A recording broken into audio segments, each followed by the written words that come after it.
para sa family ko, as always, would be good health, joy, and safety and success in life. Friends, the same. I want all of my friends to be healthy, happy, successful, and yeah, always praying and wishing for this day. For my friends, God bless. Mag-move on na kayo. I moved on. Yan. That's about it.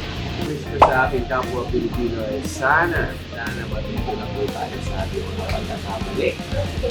Sa darating na pagdidesisyon, kayo na po ang bahala na magpatunay na tayo po yung natuto. Para sa aking sarili, more projects. Success, good health, happiness, and overall safety. So, ang wish ko para sa wish ko lang family ay more success, more power. Sana mas tumagal pa ang ating programa kasi marami po tayo nagtutulungan ng kapasaya sa pag-isa.